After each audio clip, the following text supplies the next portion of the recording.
What's going on, guys? It's Jimmy here, and welcome to our daily show where we discuss the fourth stimulus check update, the two new upcoming packages, the physical infrastructure package, as well as the next stimulus package, as well as what is going on in the world today. New news is coming out almost daily now about former President Donald Trump potentially being indicted and possibly on a criminal capacity. As you can see here, New York Attorney General is now investigating the Trump organization, quote, in a criminal capacity. This is actually for a second offense. As you can see here, New York Attorney General Letitia James's office, which was already conducting a civil investigation of former President Donald Trump's company, is now probing the Trump organization in a criminal capacity, her spokesman said Tuesday night. The announcement means that Trump is now facing two active criminal investigations in his former state, one by Attorney General James and the other by Manhattan District Attorney Cyrus Vance Jr.'s office. This comes as just a few days before we had kind of crazy groundbreaking news that Florida officials are actually preparing for a potential former President Donald Trump's indictment on criminal charges. As you can see here, the fact that officials are even having conversations about how to handle the possible criminal indictment of a former president is extraordinary.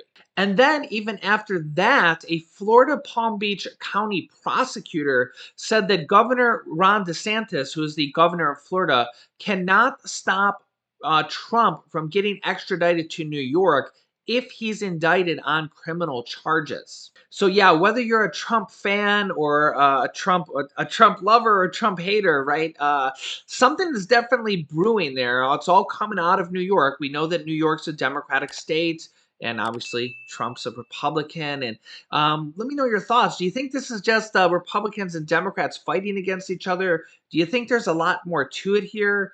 And I would not be surprised if we don't see something in the next few days of literally major national groundbreaking news of a former president being indicted on criminal charges.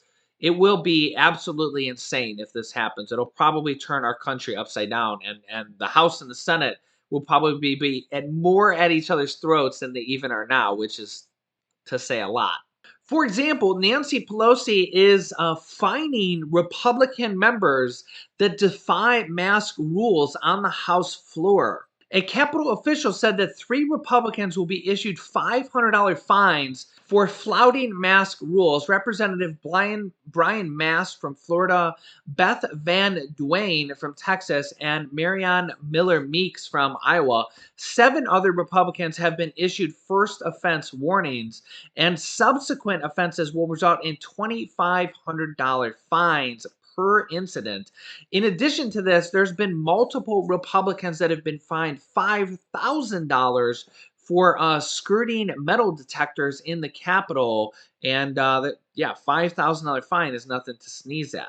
Now, on the flip side, with kind of a new battle that's happening because of the new CDC guidelines that you don't have to wear masks if you're fully vaccinated, Texas Governor Abbott has done the reverse. He's actually threatening to fine cities and local officials if they force mask mandates. If they make a mask mandate, they're now going to be fined.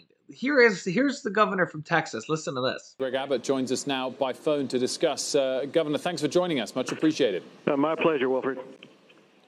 So talk us through this announcement. You are banning government entities from requiring a mask, but you're not banning masks. Well, that's exactly correct. However, I need to point out, as it concerns government entities, this is really just a reaffirmation of an executive order that I issued on March the 2nd. So on March the 2nd, I issued an order effective March the 10th that's been in place for 2 months now that bans any government in the state of Texas from requiring masks.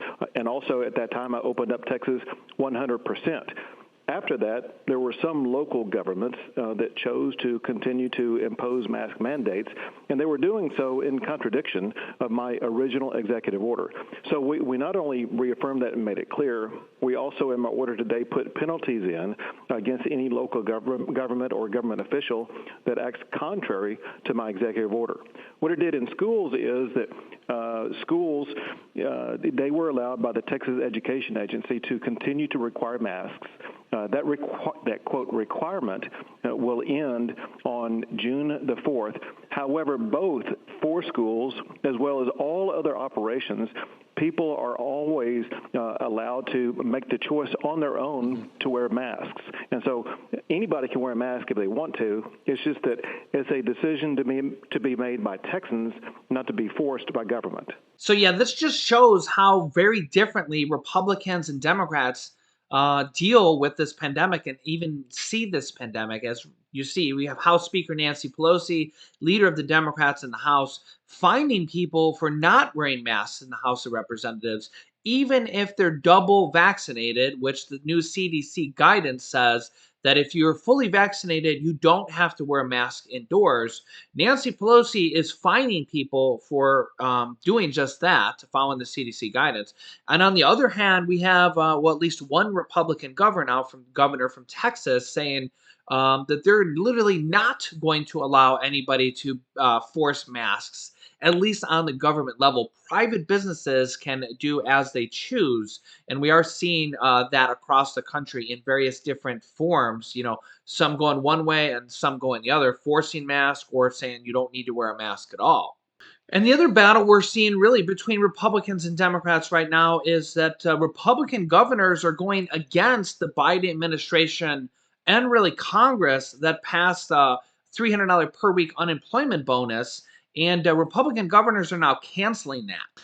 As you can see on this picture here on the screen, all the states in red are the 21 different Republican run governor states that are opting out of the $300 per week bonus unemployment money, which is passed from the second stimulus package underneath former President Donald Trump, the first stimulus package, which was $600 per week, and the third stimulus check package. All three of these packages have had unemployment bonuses and an extension of weeks for more weeks of unemployment than a state would normally allow. These now 21 different Republican run governors are completely opting out of this, going against Congress's wishes. Three different states are offering back to work bonuses. Arizona and Montana have softened the blow by enacting $2,000 back to work bonus for Arizona, $1,200 back to work bonus for Montana. And Connecticut, which is led by a Democratic governor and has not even ended the $300 per week bonus, has also announced it is instituting a $1,000 back to work bonus. So we're seeing multiple different states offer, and I think that this trend will probably continue, back to work bonuses of anywhere from $1,000 up to $2,000 to go back to work instead of staying on extended federal unemployment and state unemployment benefits. States are kind of the hot topic right now, as we're going to be seeing, and we're already seeing several different states announce a next stimulus check. We'll call it a 4.5 stimulus check. I don't know if it's quite a fourth stimulus check, as Congress is still discussing a fourth stimulus check from the actual House and the Senate. This bill that has been introduced in the House is for a one-time $2,000 stimulus check, then followed by $1,000 monthly recurring payments.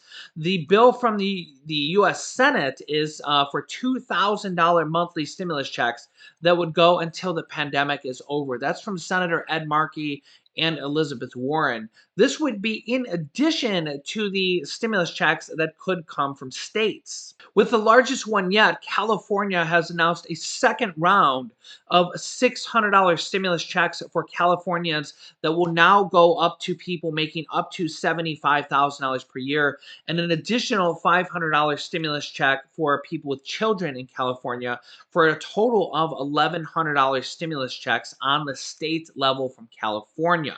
This second round from California is not available yet. It's a proposed bill that will likely pass in the near future, probably when they get their money, as there's $350 billion going to all states and cities and counties. It's going to be dispersed based on population. All 50 states are getting money. We're going to see more programs like this in the near future. North Carolina just reopened their $335 stimulus check program for families. They also offered a $1,000 to $3,000 stimulus check program for children to help them with their online work. It's an interesting kind of proposal there. If you're from North Carolina, I recommend you Google it and look into it and see if you can get an extra $1,000 to $3,000 if you have children. Ohio is having a lottery for $1 million if you're vaccinated to 5 different people for $5 million, along with 5 different full scholarships for fully vaccinated people. And yeah, we're seeing some kind of interesting kind of giveaways from several different states for $100 debit cards or $100 checks if you're vaccinated. You can qualify for $100. It's kind of crazy what the world is coming to today. We have people banning masks. We have people requiring masks. We have people looking for more stimulus, the Democrats, and then we have Republicans saying we want to cancel stimulus. We want to cancel the $300 per week bonus. And yeah, it's kind of crazy. And honestly, if the Republicans were in control in either the House or the Senate, we'd be having a much different conversation. But remember, the Democrats control the House, the Senate, and the presidency, although by the slimmest of slim margins. I think that they're going to pass the next stimulus package, the American Families Plan, completely on their own through the reconciliation process. I think there's a 50-50 chance they can pass the physical infrastructure package with Republican support. I think that would actually be probably better to do, although it'll be a much smaller bill. If the Democrats were thinking ahead and they were thinking, yeah, we're going to go in with a much higher ask than we want, knowing that the Republicans are going to negotiate us down, I think that would be a good thing for America to get that passed bipartisan and get maybe $1 trillion of infrastructure in, get several million jobs created, and then boom, they can move on to the next stimulus package, the American Families Plan. I don't see any way. I think it's very unlikely the Republicans will come on board with the next stimulus package, which means the Democrats can put anything they want in there. They can put in those monthly stimulus checks that we have about 75 to 100 different Democratic lawmakers pushing for. It could be negotiated down to a single stimulus check for the fourth stimulus check. We could see those Social Security raises, although honestly, they're not talking about the Social Security raises as much as I would like to see for it to be included in this next package. Remember, everything is about momentum, right? And anything can be added into this package literally up until the day they pass it. We've seen that happen with the $10,200 unemployment bonus checks, we'll call it, that made the first $10,200 of unemployment income tax free for last year. Even though they passed it this year in the third stimulus check package, they made that retroactive. By the way, let me know if you've gotten your refund check or your stimulus check from that $10,200 unemployment tax exemption. The IRS says they're going to be sending out they're sending out now the checks for single filers. So if you're a single filer for your tax return, they're sending that out right now via direct deposit or paper check, and then they're going to move on to married couples, which apparently is a little bit more complex. So they're just going to kind of get through as many as they can as fast as they can. So they're going to start with single people and then move on to slightly more complex tax returns. But let me know if you've gotten your $10,200 tax return exemption. It makes your $10,200 of unemployment income tax free. So basically, the average person will get $1,000 back as a stimulus check. It was passed from the third stimulus check package. This stimulus provision. But some people could get as high as $2,500 or more based on your tax bracket. So if you're in the 25% tax bracket and maybe you had good income for the rest of the year and then you had some unemployment, lost your job temporarily or something, and you're in the 25% bracket, you could actually get up to $2,500 back because 25% of 10,000. So let me know if you've gotten those. It'll help our viewers gauge if they're starting to go out. I haven't really seen many reports of people saying they've gotten them yet, but the IRS says that they're starting processing these now. So I'll keep you up to date on that as well. By the way, if you're still waiting on your third stimulus check, well, first of all, if you're still waiting on your first or second stimulus check, you almost certainly have to file a 2020 tax return to claim that. There's almost no other way to get that. So you need to file a 2020 tax return, and on line 30 of the tax return, you'll basically go on there and put the amount that is owed to you on line 30. If you're still waiting on your third stimulus check, then basically go to the IRS Get My Payment tool, plug that in, go to it, plug the information in, and see if it has any information for you. If not, you probably should call the IRS if you haven't gotten your third one yet. One of the main phone numbers for the IRS here is 1-800 829 1040. So 1-800 829 1040. Let me know your thoughts down below in the comments. I'll keep you up to date on all these different stimulus items, the next stimulus package, the infrastructure package, what could be happening, as well as programs that are already passed that are going to be becoming available in the near future, like that emergency broadband benefit we've seen where you can get $50 off your internet bill from the stimulus package, which is pretty awesome. We've had thousands of people, of our viewers, get that. So I'll link it to that video here in a moment if you haven't seen that. But if you're new to the channel, make sure to subscribe down below so you don't miss out on these updates. New videos come out every day at 10 a.m., 3 p.m., and 8 p.m. Eastern Standard Time. Don't miss an episode because we cover different provisions in different videos. After subscribing, you can click the bell icon to all notifications to get reminder notifications when we go live. You can click this video here to watch my newest stimulus check video next.